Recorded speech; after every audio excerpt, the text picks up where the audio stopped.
আসসালামু আলাইকুম রহমতুল্লাহি ওয়া এএনএস অনলাইন ক্লাসের পক্ষ থেকে আমরা সপ্তম শ্রেণীর প্রথম অধ্যায় অর্থাৎ অনুশীলনী 1.1-এর 1 নং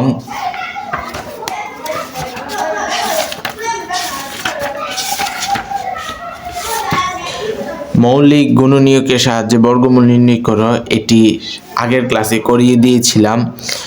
এইখানে আমি একটি ভুল করেছিলাম, আমি তার জন্য আন্তরিকভাবে দুঃখিত।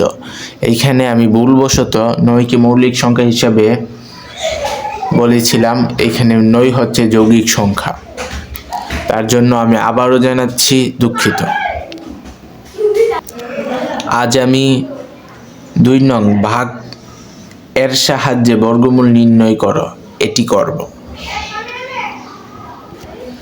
চলো করা শুরু করি।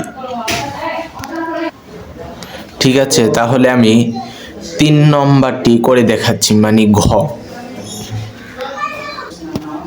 সর্বপ্রথম আমি ঘ দিয়ে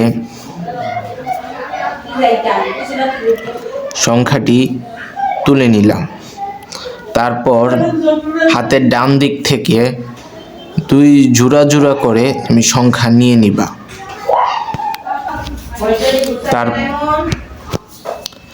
এখন এটিকে এইভাবে ব্র্যাকেট দিয়ে নিতে পারো, কিংবা এইভাবে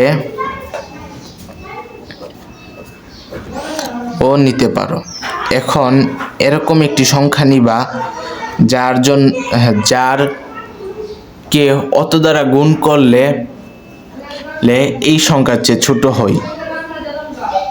যেমন তুমি যদি 3 নাও, 3 নিলে 3 3 9 হচ্ছে।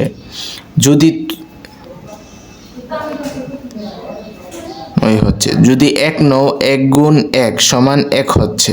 এরকম করে স্কোয়ার করে করতে হবে। সুদার কথা তুমি যেভাবে বুঝবে, তুমি যদি না পারো, তুমি জানো 39-এর ছোট কি হতে পারে, তুমি আন্দাজ করে তুমি তাকে স্কোয়ার করে দিতে পারো। এখানে 6 স্কোয়ার করলেই চলে।